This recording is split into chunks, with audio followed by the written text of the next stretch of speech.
We're going to do a few more problems in 3.3b on solving trig equations. So looking at this equation here, it says find the exact solutions. And what that means is you usually don't find decimal approximations. You leave them in exact form. So we'll deal with that at the end. So we've got 3 cotangent squared of x is equal to 7 cosecant of x minus 7. All right, so we've got a cotangent and a cosecant, and we want to get it into either all cosines or all sines and see whether this is something we can factor.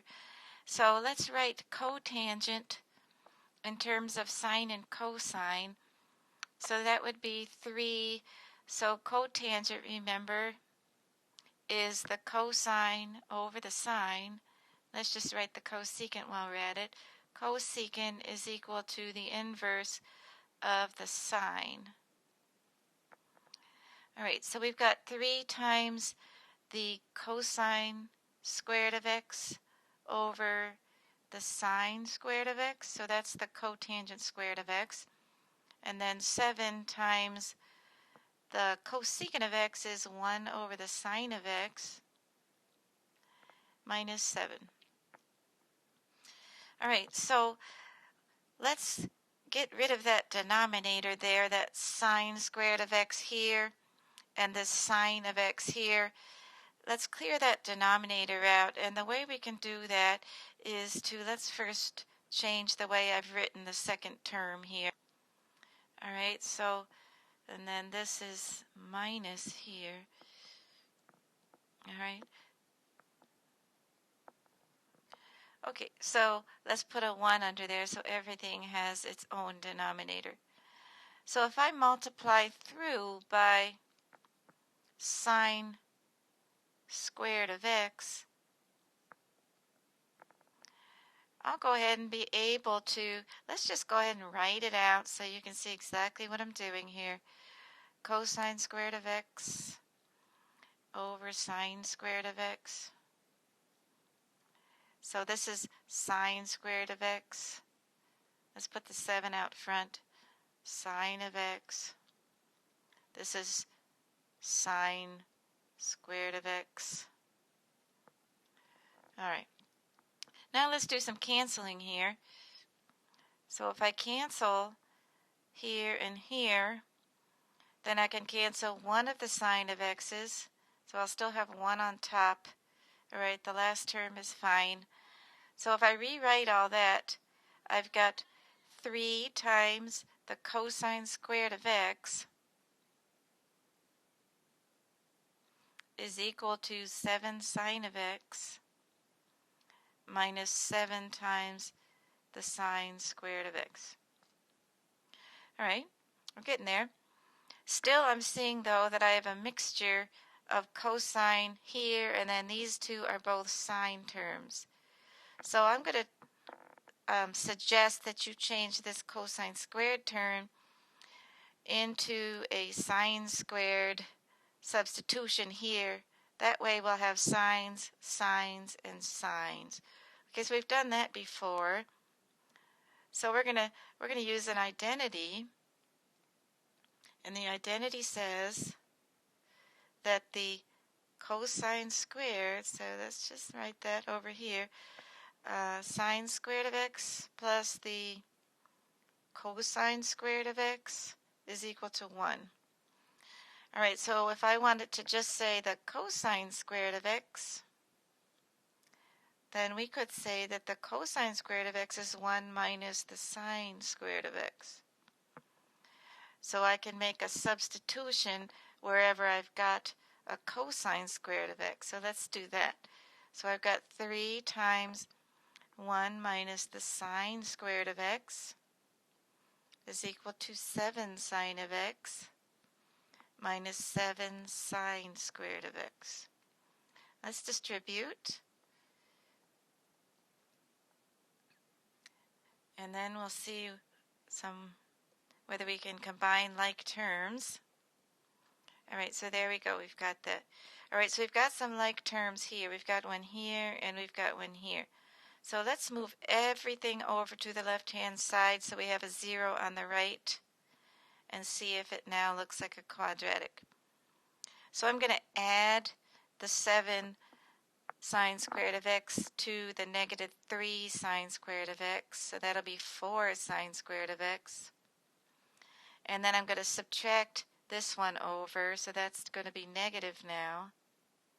And I've already got the 3 on the side that I want it on. All right, so I added this one over to this one, combined, subtracted this one over. This one's already on the left, so that leaves nothing on the right. All right, so now let's examine it. It now looks like a quadratic. We've got a squared term, then a first power term, and then a constant. All right, so let's see whether we can factor this. So I've got a 4 times a 3, that's a 12. So the ways to multiply to get 12, and I need to add to get negative 7 and multiply to give positive 12, so I can factor this. All right, so let's put those in the middle. We have to factor by parts because our leading coefficient is 4, it's not 1. So I've got 4 sine squared of x, so that's minus 4 sine of x, minus 3 sine of x, plus 3 is equal to 0. Now you might be asking me whether it mattered which order you put these two in, and it really doesn't. You're going to get the same answer. All right, so now let's factor by parts. GCF of the first two terms would be 4 sine of x. So that would be sine of x minus 1. So this is minus here. Factor 3 out. Sine of x minus 1. All right. So you can double check, make sure this distributes correctly here and here, here, and here. Looks good. So now my final factored form is sine of x minus 1. 4 sine of x minus 3 is equal to 0. All right, so if you have factors, you have solutions. All right, so I've got sine of x minus 1 is equal to 0. I've got 4 sine of x minus 3 is equal to 0. So sine of x is equal to 1, or sine of x is equal to 3/4. Okay, so both of those numbers are between negative 1 and 1, so they're both okay. So there is a situation here where this number, this 3/4, is not one of our special values, so we'll have to use a different way to write that out. But notice we're asking for exact solutions here, so let me show you how to write that out as an exact solution. All right, so let's see. Let's see if we have enough room to do this on this one page here. All right, so we can get rid of this here. All right, so we've got sine of x is equal to 1. Let's go over here now. We have sine of x is equal to 1.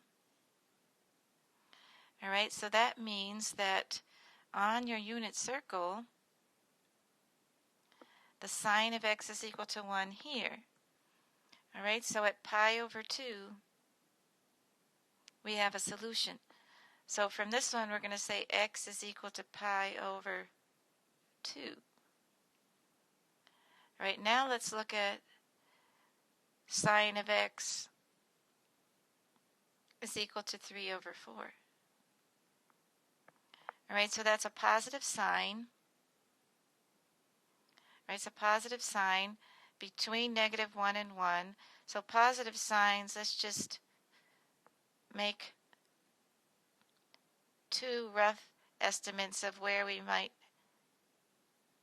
guess those angles are. For sure, they've got to be in the first and second quadrant if they're positive signs.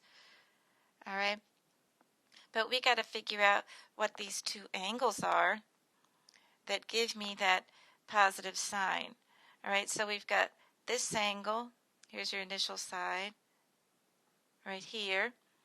and we've got, let's make it another color.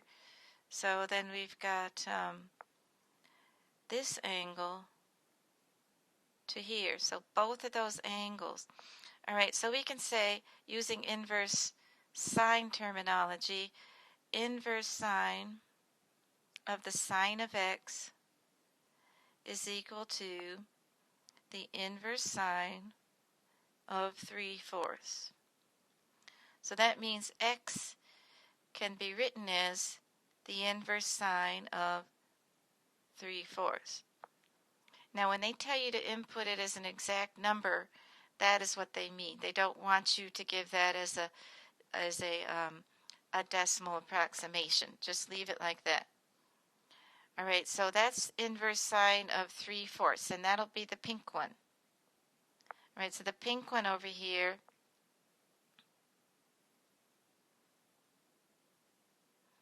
is the inverse sine of 3/4, and that's a number.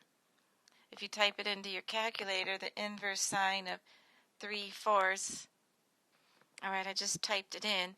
Its decimal equivalent is approximately 0.848 radians, but they didn't ask for a decimal approximation. They asked for an exact answer. So you're going to say the inverse sine of 3/4, and that's an angle. Remember, inverse trig functions are angles. All right, and then the turquoise looking one right here. All right, now think about it this way.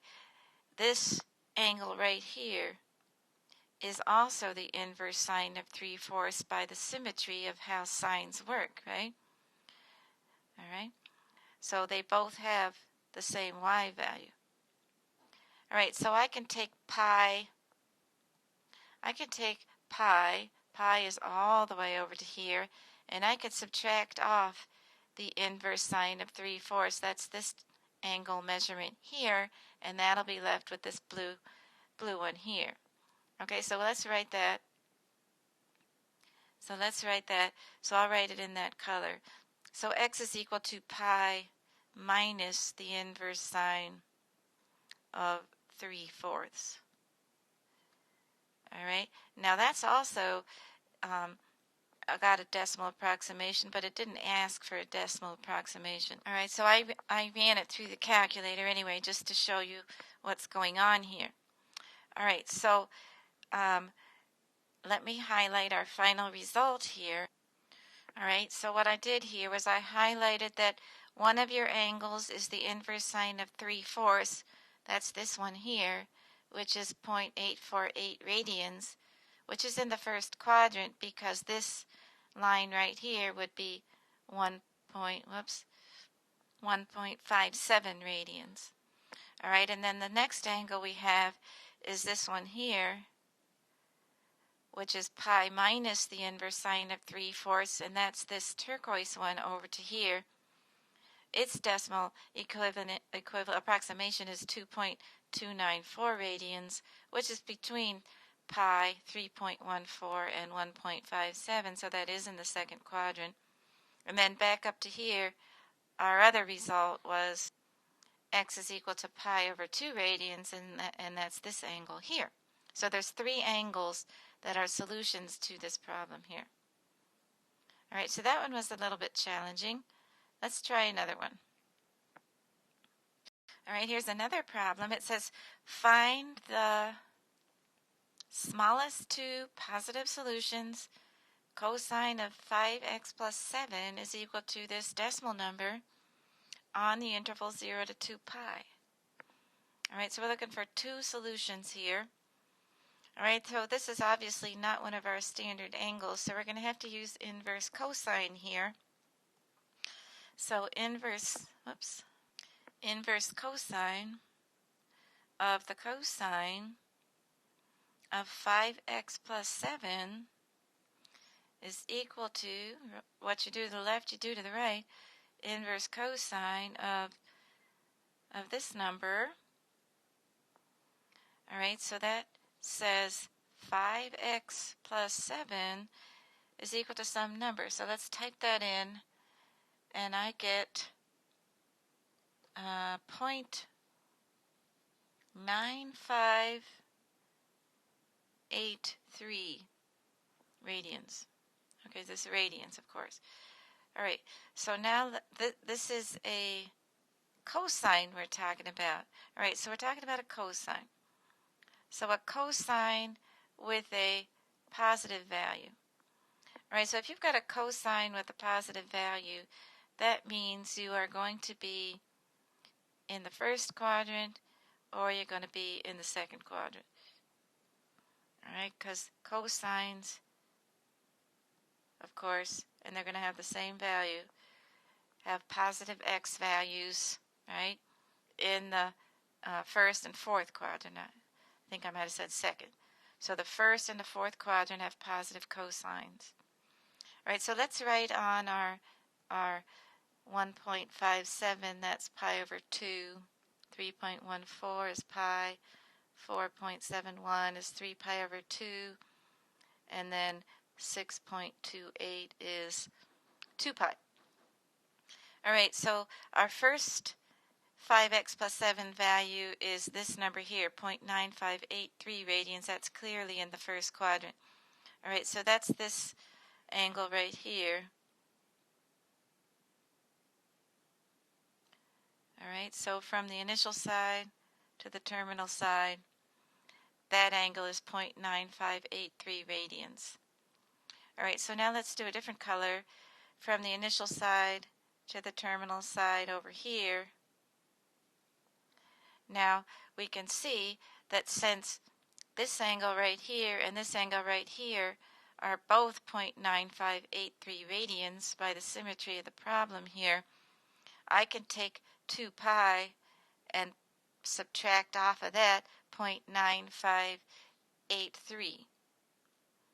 All right, so that'll give me, let's write that down, right here, 2 pi minus 0.9583 is going to give me 5.3249.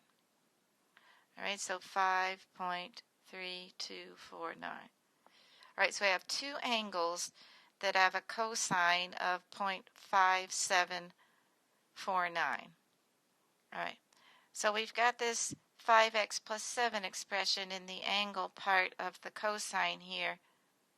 Okay, so this is what we have so far. That part, that angle part, as an expression, we know is equal to 0.9583, and we also know that it's equal to 5.3249. Okay, so that's our starting point. And our problem statement said find the smallest two positive solutions. All right, so let's see if we get a positive number from 5x plus 7 equals 0.9583, I said. All right, so I'm going to subtract 7 and divide by 5. So let me just erase that out. So if I subtract 7 and divide by 5, I'm going to get x is equal to negative. Whoops, it's negative. All right, so we don't want a negative number. So let's go up one. So let's find the next angle coterminal to 0.9583. So that means if I'm here, I'm going to have to wind around again to make this bigger, such that when I subtract 7 and divide by 5, it potentially could come out positive here. All right, so let's do that. So I'm going to say, I'm going to move this. This is in the way right now. So I'm going to say, let's try 5x plus 7 is equal to 0.9583 plus 2 pi. All right, so that number is, hold on, let me punch it through. All right, so I got 7.2415. So if I subtract 7 from 7.2415 and then divide by 5, I will get 0.0483 radians. Okay, so that's a positive number, so that one fits the bill. That is the first smallest positive solution. All right, so now we got to look at the other one. All right, so now we got to look at this one over here. All right, so we can say 5x plus 7, 5x plus 7 is equal to 5.3249. And you can kind of see that if you subtract 7 from that, it's going to be a negative number. All right, so if I subtract 7 from 5.3249 and then divide it by 5, I get negative 0.3350. Okay, so this is not what we're looking for. It can't be negative. All right. So we got to go up by 2 pi to the next coterminal angle. So 5.3249 plus 2 pi. All right, let me just type that in like that and get a number. And now I'm going to subtract 7 from that and divide by 5. I'll get x is equal to 0.9216 this time. All right. All right, so I just wrote that number over there so you could see what I'm doing. So I'm solving this. This 5.3249 plus 2 pi is this 11.6081 number. So if I subtract 7 from that and divide by 5, this time I get a positive number. Okay, so that one is a yes. So I've got my two smallest angles that give me a positive solution. My solution would be what my x is equal to in my original equation. Right, so I was originally trying to solve for x, right? Okay, so the way that we did that was, this is our starting point. We said this number right here is not a well-behaved number. We're going to have to use the calculator for this. So I took the inverse cosine of both sides, and I solved for the angle 5x plus 7 is equal to this 0.9583 radians number. All right, so that's in quadrant 1. So in order for you to get a positive cosine, you've got to either be in quadrant 1 or quadrant 4. All right, so using the geometry of the problem, so cosines have equivalent x values. You're either here or you're either here. All right, so we already knew that this was 0.9583. If we take this piece off of 2 pi, then I can figure out what this big angle is here. That's where this number comes from, 5.3249. So that makes sense because it's between 4.71 and 6.28. All right, so now we've got the starting point here. So if I put this angle, let's see, we're up here. If I put this angle over here and I solve for x, my solution, it turns out that you get a negative number. So I'm going to wind around again to make this 2 pi bigger.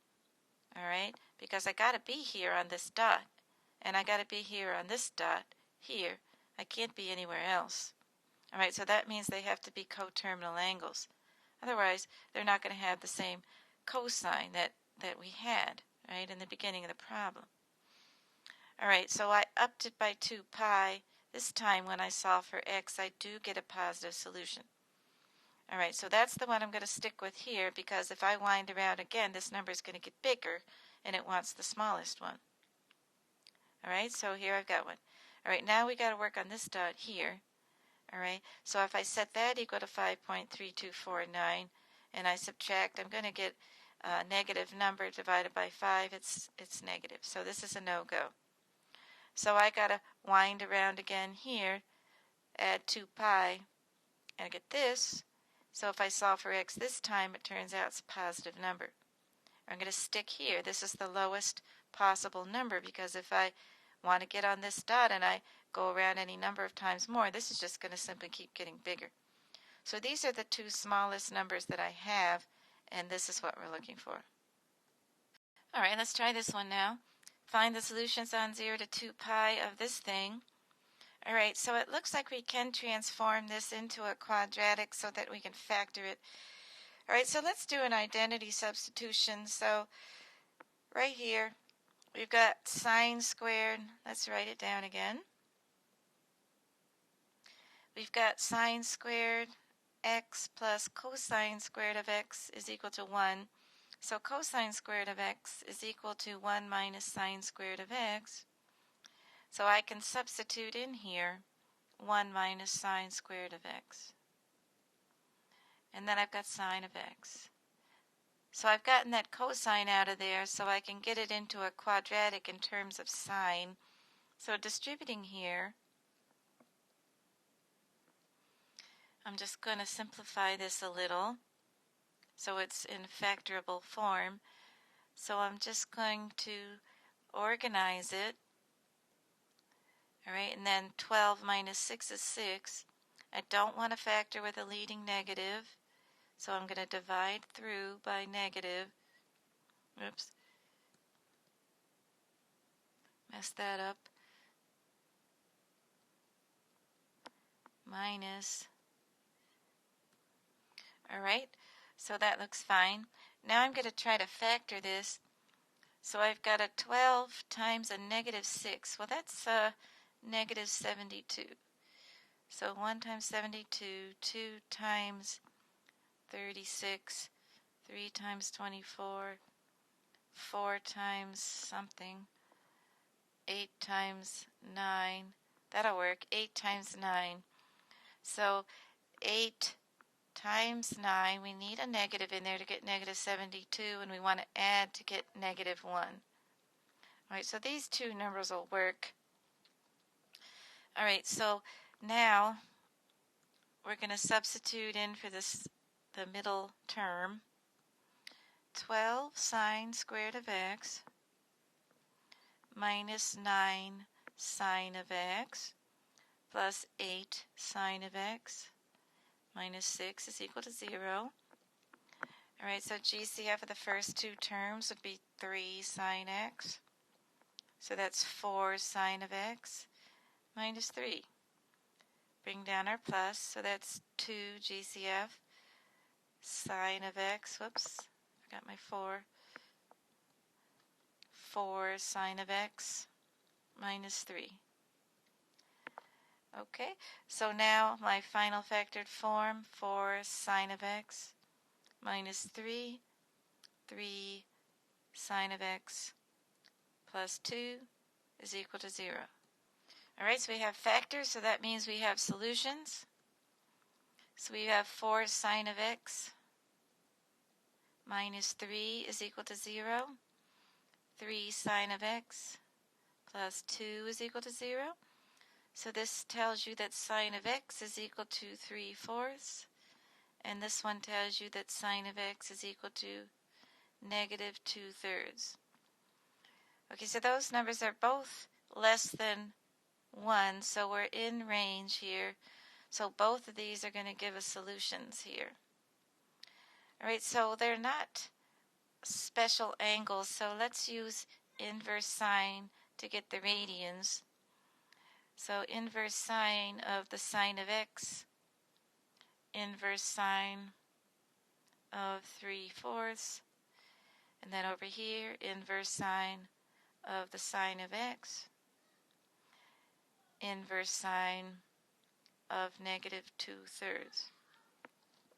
So this gives me my angle x is equal to, let's see, what do I get? 0.8481 radians. And over here, my angle x is equal to, let's see what I have here, negative 0.7297 radians. All right, so let's see. Each of these sine values is going to give us 2 angles that satisfy.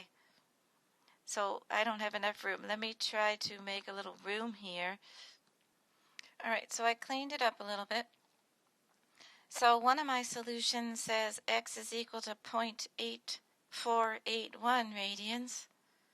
Okay, so let's put our numbers on here again so we can be clear. These are in radians. Alright, so the first one, 0.8481 radians, is in the first quadrant.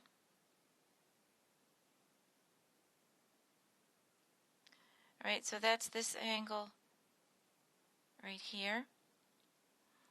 Alright, and then the second one is negative 0.7293 radians. So I'm going to wait a minute on that one so I don't get too many lines on my drawing. So let's just look at this first solution first, because if you have a sine equal to positive 3/4, then you're gonna have a matching angle over here, which has this same sine value in the second quadrant over here. All right, so that means this is the same as this right here is the same as this. All right, so if I want to find the angle over to this line right here, then I'm going to have to take pi and take away this piece right here, 0.8481. So one of my x's is 0.8481, and the other one is x is equal to pi minus 0.8481, and that's 2.2935. So that's this one here, 2.2935 radians, that angle. All right, so let's highlight those. All right, so now let's deal with the other solution, this one here. Let's see. So I want to work with this one now, but I don't want to confuse you by putting it on the same graph, so let me just move it up slightly here. All right, so let's just make a new picture that looks a little more readable. All right, so I'm going to have basically the same picture as far as all this part of it goes. All right, but if I'm going to graph negative 0.72, if I'm going to plot that angle, it's down here because this is negative. All right, so this one right here is 0.7297 radians. All right, but we want that as a positive number, so if this is your initial side, I got to go all the way around to here. All right, so that means that I've got to take off this piece off of 2 pi. All right, so x is going to equal 2 pi minus 0.7297 radians. All right, so that means that negative 0.7297 and 5.5535 are on this same dot, but this is a positive number here, and this is a negative number. We want the positive number, so let's highlight that. All right, so we have one more thing to do here. So if we have a sign that's a negative value, then we're going to have a matching one over here that also has that y value in the third quadrant here. So we got to find that one now, and then we'll be done. All right, so that one goes from this initial side over to this terminal side here. All right, so we can see that this part right here, this 0.7297 number, is also this number right here. That's the same amount, that same angle amount. So in order to figure out this one here, we're going to say pi plus that 0.7297 number. So that's x is equal to pi plus 0.7297. So let me get a number there. Okay, so that number is this number here, 3.8713. All right, so now we've got all of the solutions between 0 and 2 pi that have the original sign value of 3/4 or negative 2/3. So these are the two here that had the positive sign value, 3/4. All right, here and here, these two angles. And then for this side of it over here, we had a negative sign value, negative 2/3. So these are the two over here that had the negative sign values in the third and fourth quadrant, and those are these two numbers here. So let's just do one more problem here. So we're going to find the two smallest solutions here. So this one already looks like it's in factorable form as a quadratic. So I've got 3 times 1 is 3. There's one way to multiply to give 3. They're going to both have to be negative to add to give negative 4. So I've got 3 cosine squared of x minus 3 cosine of x minus 1 cosine of x plus 1 is equal to 0. So I've got 3 cosine of x, GCF, so that's cosine of x minus 1. And then I've got minus GCF of 1, so this is cosine of x minus 1 is equal to 0.